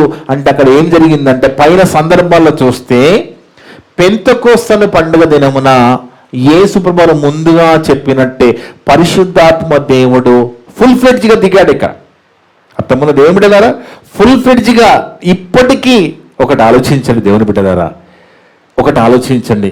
యేసు ప్రభు వారు 33 సంవత్సరాలు మాత్రమే భూమి మీద ఉన్నారు. తనే దేవుడు పరలోకంలో ఉన్నాడు, కానీ పరిశుద్ధాత్మ దేవుడు 2000 సంవత్సరాలుగా భూమి మీదనే ఉన్నాడండి. ఆలోచించండి, ఈ పాపపు లోకములో పరిశుద్ధాత్మ దేవుడు ఎప్పుడైతే ఈ పెంతెకోస్తు పండుగ దినంలో దిగాడో అప్పటి నుంచి ఈ మనిషి అనేవాడు భూమి మీద ఉన్నంత వరకు, ప్రభు 2వ రాకడ వరకు పరిశుద్ధాత్మ దేవుడు భూమి మీదనే ఉంటాడు. ఆలోచించండి, ఆ సందర్భం అంటే అది చూసిన తర్వాత, పరిశుద్ధాత్మ దిగిన తర్వాత వాళ్ళ భాషను మాట్లాడుతుంటే వీళ్ళు మత్తులై ఉన్నారు, మద్యం తాగారా అని వాళ్ళు అనుకున్నప్పుడు అప్పుడు చెప్తున్నాడు. అప్పుడు పేతురు గారు ఎత్తుకుని, ఈ మద్యం తాగడం కాదు, యోవేలు ప్రవక్త ద్వారా ఆల్రెడీ దేవుడు ప్రవచనం చెప్పించాడు, అంత్య దినముల యందు నా ఆత్మను కుమ్మరించునని చెప్పించాడు. పరిశుద్ధాత్మ దేవుడు కుమ్మరింపబడ్డాడని చెబుతూ అక్కడ పేతురు గారు ప్రసంగిస్తున్న సందర్భం అది. అప్పుడు అలా చెప్పుతూ 23కి వచ్చేవరకు ఏమంటున్నాడు చూడండి. 23వ వచనం, దేవుడు నిశ్చయించిన సంకల్పమును ఆయన భవిష్యత్తు జ్ఞానమును అనుసరించి అప్పగింపబడిన ఈయన అంటే యేసుని మీరు మనుషుల చేత సిలువ వేయించి చంపితిరి. చంపిన సంగతి పేతురు గారు తెలుసు. అరెస్ట్ చేసిన సంగతి తెలుసు. తిరిగి లేచిన సంగతి తెలుసు. ఎందుకంటే కళ్ళలో చూశాను కదా, సజీవుడిగా చూశాను కదా. మీరు చంపితిరి. 24, మరణం ఆయనను బంధించి ఉండుట అసాధ్యము గనుక దేవుడు మరణ వేదన తొలగించి ఆయనను లేపెను. నిరూపిస్తున్నారు వాళ్ళు. మేమే సాక్షులము, ఆయనను తిరిగి లేపెను. మీరు చంపారు, కానీ దేవుడు మృతుల నుండి యేసును లేపాడని మాట్లాడుతూ ఉన్నారు. ఇంకా అదే అపోస్తుల కార్యాలు 31వ వచనం. క్రీస్తు చూడండి, ఇంకా కొంతమంది మాట్లాడుతూ ఉంటారు పునరుత్థానం గురించి పాత నిబంధనలు ఎక్కడుందండి ప్రవచనం అని మాట్లాడుతూ ఉంటున్నారు కొంతమంది. ఈ మధ్యకాలంలో యేసులోకి తిరిగి లేస్తాడని పాత నిబంధనలు ఎక్కడ చెప్పారండి అని మాట్లాడే వాళ్ళు కూడా ఉన్నారు. అలాంటి వారికి సమాధానము మీకు కూడా ఇన్ఫర్మేషన్ కోసము ఇక్కడ చదువుతున్న మాట 31వ వచనం. క్రీస్తు పాతాళములో విడవబడలేదనియు ఆయన శరీరము కుళ్ళిపోలేదనియు దావీదు ముందుగా తెలుసుకుని ఆయన పునరుత్థానం గురించి చెప్పాను. అంటే పునరుత్థానం గురించి పాత నిబంధనలు ఎవరు చెప్పారండి? దావీదు రాజు గారు చెప్పారు. ఎక్కడ చెప్పారు? కీర్తన గ్రంథం 16వ అధ్యాయము 10-11 వచనాలు మీరు తర్వాత చదువుకోండి. దావీదు గారు ఎక్కడ చెప్పారు యేసుప్రభు పునరుత్థానం గురించి అంటే కీర్తన గ్రంథము 16వ అధ్యాయము 10-11 వచనాలు. అది కూడా చదువుద్దాం తీయమ్మా, అది కూడా చదువుదాం. ఇప్పుడు ఈ సందర్భాన్ని బట్టి మనకి అది కూడా అవసరం కనుక కీర్తన గ్రంథము 16వ అధ్యాయము 10-11 వచనాలు. ఎందుకనగా నీవు నా ఆత్మను పాతాళములో విడిచిపెట్టవు, నీ పరిశుద్ధిని కులుపట్టనీయవు, జీవ మార్గమును నీవు నాకు తెలియజేసేదవు, నీ సన్నిధి సంపూర్ణ సంతోషము. ఏ వాక్యం ఎందుకు నీవు నా ఆత్మను పాతాళం విడిచిపెట్టవు, నీ పరిశుద్ధి కులుపట్టనీయవనే ఈ మాట యేసుప్రభు అంటున్నమాట. యేసుప్రభు గురించి పునరుత్థానము చెప్తున్నమాట దావీదు గారు. అదే మాటను ఎత్తి పట్టుకొని ఇక్కడ పేతురు గారు చెప్తున్నారు. అర్థముందండి? ఇక్కడ మన అపోస్తల కార్యాలు అదే ప్రవచనాన్ని ఎత్తి పట్టుకుని 31వ వచనము 2వ అధ్యాయం అపోస్తల కార్యాలు. క్రీస్తు పాతాళములో విడువబడలేదనియో ఆయన శరీరం కుళ్ళిపోలేదనియో దావీదు ముందుగా తెలుసుకున్నా. అంటే పాత నిబంధనలో ఉన్న వారికి దేని గురించి అవగాహన ఉన్నది? పునరుత్థానం గురించి అవగాహన వారికి కూడా ఉన్నది. ఆ పునరుత్థానం ఉందని వాళ్ళు అంత కష్టాలు పడ్డారు. ఆ పునరుత్థానం ఉందని తిరిగి లేస్తామని నమ్మే వల్ల ఎన్ని శ్రమలను అనుభవించారు. మోషే గారికి, దావీదు గారికి, ఆ ప్రవక్తలందరికీ, భక్తులందరికీ దేని గురించి అవగాహన ఉన్నది? పునరుత్థానం గురించి అవగాహన ఉన్నది. కానీ కొత్త నిబంధన కాలం, ప్రభువానుభవం పొందిన కాలంలో కొంతమంది ఉన్నారు. ఎవరు వాళ్ళు? పునరుత్థానం నమ్మని వాళ్ళు, సద్దుకయ్యులు. ఈ సద్దుకయ్యులు పునరుత్థానం లేననే వాళ్ళు కూడా ఉన్న నా కాలంలో ఈరోజు కూడా ఉంటారు. ఈరోజు కూడా పునరుత్థానం లేదనే వాళ్ళు ఉంటారు. ఇదే జీవితం ఇక తర్వాత ఏముండదనే వాళ్ళు లేరా? ఉన్నారు. సద్దుకయ్యులు అనే వాళ్ళు అలాంటి వాళ్ళే. కానీ చాలా మంది పాత నిబంధన కాల భక్తులందరికీ, ప్రభుత్వాలందరికీ ఏం తెలుసు? పునరుత్థానం ఉందని తెలుసు. ఎప్పుడైతే పేతురు గారు ఈ విషయాన్ని ఎత్తి పట్టుకుని 34వ వచనం చదవమ్మా.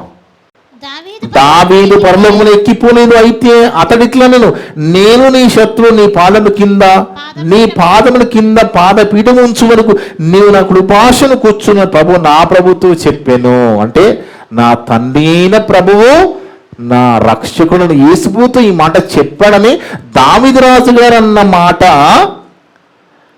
రాయించిన మాట దేవుడు ఇక్కడ పేతురు గారు ఎత్తి పట్టుకొని మాట్లాడుతూ ఉన్నారు. దేవుని బిడ్డల అది ఎక్కడుందంటే కీర్తన గ్రంథము 110వ అధ్యాయం 1వ వచనం మీరు చదువుకున్న తర్వాత కీర్తన గ్రంథము 110వ అధ్యాయము 1వ వచనం. దేవుని బిడ్డలారా, ఎప్పుడైతే పేతురు గారు ఇక ధైర్యం తెచ్చుకున్నారు, ఎందుకంటే ఇక ఆయనకు తెగింపు వచ్చింది. ఎందుకు? సజీవుడిగా లేచాడు, మా ప్రభు చెప్పినట్టుగా లేచాడు. ఇక ఈ ప్రభు ద్వారా మాకు కంపల్సరీ ఏముంటుంది? పరలోకం ఉంటుంది, మేము కూడా లేస్తామని నమ్మారు. కాబట్టి ఎన్ని శ్రమలైనా అనుభవించడానికి సిద్ధపడ్డారు. అలా సిద్ధపడిన పేతురు ఏమంటున్నాడు చూడండి. అపోస్తుల కార్యాల 3వ అధ్యాయం 14వ వచనం. అపోస్తుల కార్యాల 3వ అధ్యాయము 14వ వచనం. మీరు పరిశుద్ధుడును నీతిమంతుడునైన వానిని నిరాకరించి నరహంతకుడైన బరబ్బాను మీరు కోరుకున్నారు. అంతే కదండి? పిలాతు అడుగుతాడు కదా, బరబ్బాను విడుదల చేయాలా, యేసుని విడుదల చేయాలంటే వాళ్ళు ఏమంటారు? బరబ్బానే విడుదల చేయండి, యేసుని సిలువైందని కోరుకున్నారు. అదే చెప్తున్నాడు. మీరు పరిశుద్ధుడు నీతిమంతుడున్న వారిని నిరాకరించి నరహంతకుడైన మనుష్యుని మీకు అనుగ్రహింపమని అడిగితిరి. మీరు జీవాధిపతిని చంపితిరి గాని దేవుడు ఆయనను మృతుల నుండి లేపెను, అందుకు మేము సాక్షులము. పేతురు గారు అపోస్తలులతో అందుకు మేము సాక్షులము. నిరూపణ సాక్ష్యాధారాలు వాస్తవాలు, అందుకు మేము సాక్షులము. ఎవరు? పేతురు అపోస్తలులతో మేము సాక్షులం. ఇంకా కొన్ని మాటలు చూద్దాం. 4వ అధ్యాయం 1-3 వరకు, అపోస్తల కార్యం 4వ అధ్యాయం 1-3 వరకు. ఇక్కడ సద్దుకైల సందర్భం వస్తుంది. ఇక్కడ మరి వాళ్ళు పునరుత్థానం లేదనే వాళ్ళు ఒకసారి చూద్దాం. అపోస్తల కార్యం 4వ అధ్యాయము 1-3 వరకు. వారు ప్రజలతో మాట్లాడుచుండగా యాజకులను దేవుని అధిపతియు సద్దుకైలను, వీళ్ళెవరండి సద్దుకైలు? పునరుత్థానం నమ్మని వాళ్ళు. సద్దుకైలను వారు ప్రజలకు బోధించుటయు, ఎవరు? అపోస్తలులు బోధించుటయు, యేసును బట్టి మృతుల నుండి పునరుత్థానము కలుగును ప్రకటించును చూచి కలవరపడి వారి మీదకి వచ్చి వారిని బలాత్కారంగా పట్టుకుని సాయంకాలం అయినందున మరునాటి వరకు వారిని కావలిలో ఉంచిరి. 4వ వచనం, వాక్యం వినిన వాళ్ళు అనేకులు నమ్మిని. వాళ్ళు పురుషుల సంఖ్య ఇంచుమించు 5,000 అయ్యెను. ముందు 3,000 అంటాడు, ఇక్కడ 5,000 అంటాడు. ఇక తర్వాత సంఖ్య రాయలేదంటే కుప్పలుగా సంఘములకు వచ్చేస్తున్నారు ప్రభువుని నమ్ముకున్న ఆ కాలంలో. ఇక్కడ 5,000 అన్నాడు, ఇక తర్వాత సంఖ్య మాట్లాడు. అంటే ఎంతో మంది శిష్యులు చేర్చబడి, ఎంతో మంది సంఘాలు చేర్చబడతా ఉంటారు. కానీ దేవుడు ఇంత ఖచ్చితంగా ఎలా నిలబడగలుగుతున్నారు? వాళ్ళు ఎలా నిలబడగలుగుతున్నారంటే వాళ్ళు కళ్ళతో చూశారు, చెవులతో ప్రభువారు మాటలు విన్నారు, ప్రతిదీ చూశారు. వాళ్ళకి సజీవుడిగా కనబడ్డాడు. కాబట్టి వాళ్ళు మనకు సాక్ష్యం ఇస్తున్నారు. చూసిన వాళ్ళు సాక్ష్యం ఇవ్వాలి కదా. చూసిన వాళ్ళు మనకు సాక్ష్యం ఇస్తారు. మేము చూసాం, మీరు అభ్యంతర పడకండి, దానికి మేము సాక్షులం. ఇంకా ఎంత మంచి మాట చూడండి. అదే 4వ అధ్యాయంలో 19వ వచనంలో దేవుని మాట అంటే వాళ్ళు ఆటంకపరుస్తాను. నువ్వు యేసు గురించి చెప్పొద్దు, మీరు ఏమైనా చెప్పుకోండి, కానీ ప్రభు గురించి, ప్రభు లేచాడని, ప్రభు నమ్మండి చెప్పొద్దు అంటున్నారు. ఈ రోజు ఎలా జరుగుతుందో ఆ రోజు కూడా అలాగే జరుగుతున్నది. డోరీ అండి అక్కడ పెట్టేసి. దేవుని మాట వినుట కంటే మీ మాట వినుట దేవుని దృష్టికి న్యాయమా? వాళ్ళ ఎదురు ప్రశ్న, మీ మాట వినాలా దేవుని మాట వినాలా? మేము దేవుని మాట వినటే న్యాయం కదా, మీరే చెప్పుడి. మేము కన్న వాటిని విన్న వాటిని చెప్పక ఉండలేమని వారికి ఉత్తరం ఇచ్చిరి. ఎంత గొప్ప భాగ్యవంతులమండి మనం. ఎంత గొప్పగా ప్రభువుని సొంత రక్షకునిగా నమ్ముకున్నాము, అంగీకరించాం, ప్రభు దగ్గరకు వచ్చాం. నమ్మని వాళ్ళు ఎంతో మంది లోకంలో ఇంకా రక్షణ లేకుండానే ఉన్నారు, ఇంకా నమ్మని వారిగా ఉన్నారు. ఇంకా యేసు ప్రభు శిలువ వెరితనం కనబడతా ఉన్నది వాళ్ళకి. ఆలోచించండి బాగా, దేవుని బిడ్డలారా, బాగా ఆలోచించండి. అందుకే యేసు ప్రభు వారు తిరిగి వేసిన తర్వాత ఇంకా నిరూపణ చూడండి, ఇంకా నిరూపణ. ఒక్కొక్కడు తవ్వుకుంటూ వెళితే ఎన్ని నిరూపణలు అండి. ఒక్కొక్కడు మనం తవ్వుకుంటూ వెళితే బైబిల్లో ఎన్నో నిరూపణలు. ప్రభువారు తిరిగి లేచిన తర్వాత సుమారు 500 మంది కనబడ్డట్టుగా బైబిల్ రాయబడి ఉంది. 1 కొరింథీ పత్రిక 15వ అధ్యాయము 32వ వచనం. 1 కొరింథీ పత్రిక 15వ అధ్యాయము 32వ వచనం. 15వ అధ్యాయం 32వ వచనం.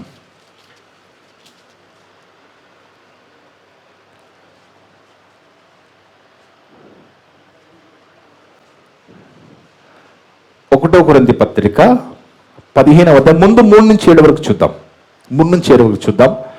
ఈరోజు సువార్త అంటున్నాం కదా, మనం సువార్తకి వెళుతున్నాం, సువార్త ప్రకటిస్తున్నాం. యేసుప్రభువు చెప్పారు కదా, మీరు సర్వలోకానికి వెళ్ళి సర్వ సృష్టికి సువార్త ప్రకటించండి. ఏంటో సువార్త?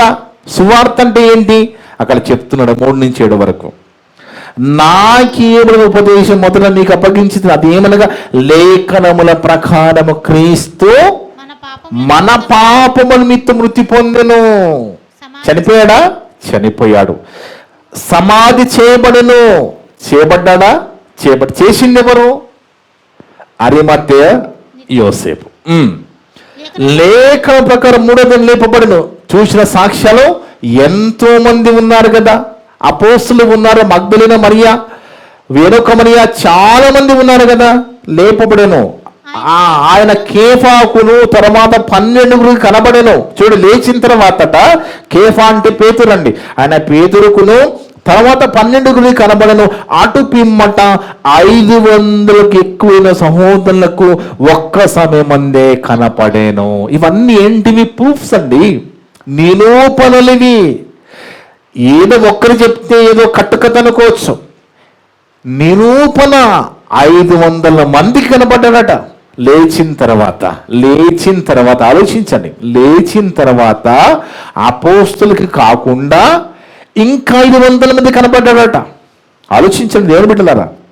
ఎందుకంటే బైబిల్లో ఉన్న వాస్తవాలండి, బైబిల్లో ఉన్న వాస్తవాలు. ఇక పౌలు గారికి కూడా స్వయంగా దర్శనమే కలిగింది. ఆయన కూడా నమ్మలేదు కదా, యూదుల్లాగా ఆయన కూడా నమ్మలేదండి. యేసు తిరిగి లేచాడని నమ్మలేదు. ఆ మార్గము, యేసు మార్గాన్ని ఆయన ద్వేషించాడు కదా.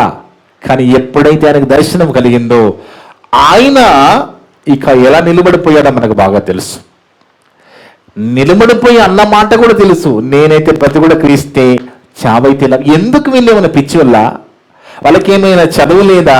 వాళ్ళకి మళ్ళాంటి జ్ఞానం లేదా అండి? ఎందుకింత ఖచ్చితంగా నిలబడ్డారంటే వాళ్ళకు అర్థమైపోయింది, మనిషి మరణం ముగింపు కాదు, అది ప్రారంభం. అర్థమవుతుంది ఏమిటిన్నారా? మనిషి యొక్క మరణం ముగింపును లోకం అనుకుంటుంది. కానీ ఎవరైతే యేసు ప్రభువుని తెలుసుకుంటారో, అంగీకరిస్తారో వాళ్ళకి ఏమర్థం అవుతుందంటే మనిషి యొక్క మరణం ముగింపు కాదు, అది ప్రారంభం. అంటే చనిపోతే బ్రతుకున్నది, నువ్వు చచ్చిపోతే బ్రతుకున్నది. పౌలు గారు మాట్లాడుతున్నారు 37వ వచనం చూడండి. 37వ వచనం ఎలా మాట్లాడుతున్నారు అంటే అక్కడ కొంతమంది పునరుత్థానం గురించి వ్యంగ్యంగా మాట్లాడుతూ ఉన్నారు. ముందు సందర్భంలో చూస్తే పునరుత్థానం గురించి చాలా వ్యంగ్యంగా మాట్లాడుతూ ఉన్నారు అన్నమాట. 35-36లో అయితే మృతులు ఎలాగ లేతారు వాళ్ళు అంటున్నమాట అండి. మృతులు ఎలాగ లేస్తానయ్యా? అయితే మృతులు వారు ఎట్టి శరీరంతో వస్తురని ఆయన అడిగాను. ఒకడు అడుగుతున్నాడు, ఎలా వస్తాడు మళ్ళా శరీరం, ఎలాంటి శరీరంతో వస్తే ఒకడు అడుగును, ఓ అవివేకి, నీవు వత్తున్నది చచ్చితేనే కానీ బ్రతికింపబడదు కదా. నీవు విత్తు దానిని చూడగా అది గోధుమ గింజ అయినను సరే, మరి ఏ గింజను సరే వట్టి గింజనే విత్తుచున్నావు గాని పుట్టబో శరీరం విత్తుట లేదు. కానీ అయితే దేవుడు తన చిత్త ప్రకారం నీ విత్తిన దానికి శరీరం ఇచ్చును, మరియు ప్రతి విత్తనముకు దాని శరీరం ఇచ్చుచున్నాడు. అంటే ఒక విత్తనాన్ని ముందు పెట్టుకొని మృతులు ఎలాగ లేస్తానన్న వారికి, పునరుత్థానం నమ్మని వారికి సాక్షాత్గా మాట్లాడుతున్నాడు పౌలు గారు. అంటే బాగా ఆలోచించండి. ఇవన్నీ మనం పరిశీలన చేసిన తర్వాత, ఇవన్నీ మనం చూసిన తర్వాత యేసుక్రీస్తు పునరుత్థాన వాస్తవాలు మనం చూసాము, నిరూపణలు కూడా చూసాం. ఇంకా ఒకటి చివరి ఒక వాక్యం చదువుదాం. యోహాను సువార్త, ఇది అందరికీ వర్తిస్తుంది. యోహాను సువార్త 5వ అధ్యాయము 28వ వచనం. యోహాను సువార్త 5వ అధ్యాయము 28వ వచనం. దీనికి ఆశ్చర్యపడకుడి, ఒక కాలము వచ్చుచున్నది. అంటే పునరుత్థానం చెప్తున్నాడు యోహాను గారు. దీనికి ఆశ్చర్యపడకండి, ఒక కాలము వచ్చుచున్నది. ఆ కాలమున సమాధిలో ఉన్న వారందరూ సమాధిలో ఉన్న వారందరూ ఎప్పుడు? యేసు ప్రభు రెండవ రాక. ఆయన శబ్దం వినగానే 25 రాయబడి ఉంటది. ఆయన శబ్దం వినగానే, రెండవ రాకల ప్రభువారి యొక్క శబ్దం వినగానే అందరూ సమాధులు లేస్తారట.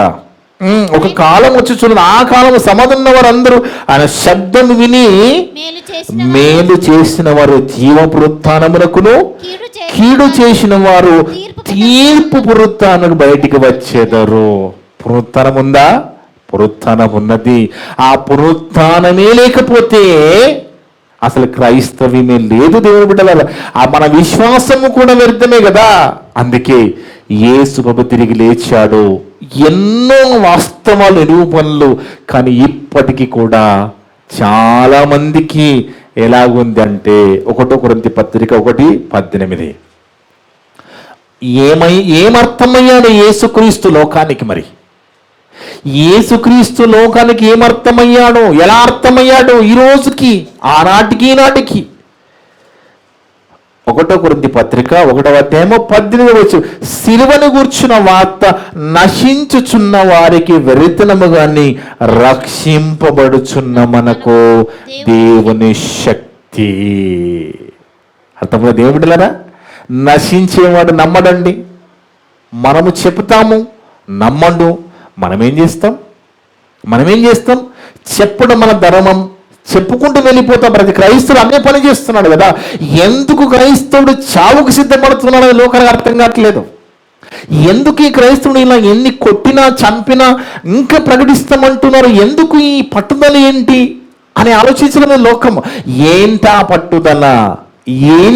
పట్టుదల అంటే, మా ప్రభు తిరిగి లేచాడు, మమ్ములు కూడా లేపుతాడు, మీరు నమ్మితే మీరు కూడా లేపబడతారని గొప్ప విశ్వాసంతో తెగింపు కలిగి ప్రతి క్రైస్తవుడు ఈరోజు ఇలాంటి క్లిష్టమైన దినాల్లో కూడా సువార్త జరిగిస్తున్నట్టు. దాని అర్థం ఏంటండి? ఎలాంటి పరిస్థితులైనా మేము సువార్త ప్రకటిస్తామని క్రైస్తవుడు నిలబడుతున్నాడు. ఎందుకంటే మనకు అర్థమైపోయింది, మనకి ఎన్నో పునరుత్తర వాస్తవాలు నిరూపణలు మనకు అర్థమైంది. లోకంలో ఎంతోమంది ఇంకా ఉన్నారో వాళ్ళు కూడా రక్షింపబడి దేవున్న లోకము రావాలని ఒక మంచి ప్రేమతో, మంచి ఆలోచనతో ప్రతి క్రైస్తవుడు సువార్త జరిగిస్తున్నాడు. యేసుక్రీస్తు పునరుత్థాన వాస్తవాలు నిరూపణలు స్పష్టంగా దేవుడు మనందరితో యూట్యూబ్ ద్వారా వింటున్న మీ అందరితో మాట్లాడు. ప్రతిదానికి రిఫరెన్స్ మనం చదువుకున్నాం. బైబిల్ తెరిచి చూడండి, ఎలాంటి అనుమానాలు అక్కర్లేదు. ఖచ్చితంగా యేసు మాటే తిరిగి లేచాడు. నువ్వు నమ్మితే నన్ను కూడా లేపుతాడు. ఇట్టి మాటలన్నీ కూడా ఏ ఒక్క మాట కూడా వృధాగా పోకుండా విన్న మీ అందరి హృదయాలలో చెప్పిన నా హృదయంలో దేవుడు సమృద్ధిగా ఫలింపజేయునుగాక. ఆమేన్. ప్రార్థన చేసుకుందాం. మమ్మలను మిక్కిలిగా ప్రేమించిన మా పరలోకపు తండ్రి, మీ యొక్క పరిశుద్ధమైన ఘనమైన నామమును బట్టి స్తోత్రాలు, వందనాలు నాయనా. గొప్ప దేవుడవు తండ్రి, గొప్ప మాటలు ఈ దినాన లోకమంతా ఈస్టర్ పేరు మీద పండుగ చేసుకుంటున్న ఈ పరిస్థితిలో మమ్మల్ని అందరినీ ప్రేమించి మా ప్రభువారి యొక్క పునరుత్థాన వాస్తవాలు నిరూపణ బైబిల్ గ్రంథం నుంచి ప్రతిదీ స్పష్టంగా మా అందరితో వింటిన బిడ్డతో మాట్లాడే విధానాన్ని బట్టి స్తోత్రాలు, వందనాలు. మా ప్రభువు తిరిగి లేచాడు, మేము నమ్ముతున్నాము తండ్రి. మమ్మల్ని కూడా లేపుతాను నమ్ముతున్నాము నాయన. నమ్ముతున్నాము కనుకనే మేము కూడా ప్రభులో ఉండడానికి ప్రయత్నం చేస్తున్నాము తండ్రి. శక్తిని దయచేయండి తండ్రి. లోకంలో ఎంతో మంది అబద్ధాలు చెప్పుతూ, అబద్ధాలు ప్రకటిస్తూ, కన్ఫ్యూజ్ చేస్తూ, ఎన్నో రకాల ప్రశ్నలు వేస్తూ అమాయకులను ఇబ్బంది పెడుతున్న ఈ దినాలలో మరి ఈ మాటలు విన్న ప్రతి క్రైస్తవుడు, ప్రతి బిడ్డ లోకంలో ఎలాంటి వాక్యతో ప్రశ్న వేసినా వాక్శక్తితో ప్రతి ఒక్క బిడ్డ సమాధానం చెప్పగలే భాగ్యాన్ని, ఎలాంటి ఆత్మజ్ఞాన ప్రతి ఒక్క బిడ్డకు దయచేయండి తండ్రి. ఇప్పుడు నా ద్వారా మాట్లాడిన ప్రతి మాట విన్నందరూ ఉదయాలలో ఫలింపచేయండి తండ్రి. మేమంతా కూడా కేవలం వాక్యము చదివి విని వదిలిపెట్టి మమ్మల్ని మేము మోసపరుచుకోకుండా విన్న మాటల ప్రకారం జీవించే ధన్యత దయచేయమని సమస్త ఘనత మహిమప్రభావాలు మీకే చెల్లిస్తూ మా ప్రభువును మా రక్షకుడును మీ పిరి కుమారుడు అయిన యేసుక్రీస్తు వారి పరిశుద్ధ నామమున అడిగి వేడుకొనిచున్నాము తండ్రి. ఆమేన్. మీ అందరికీ వందనాలు.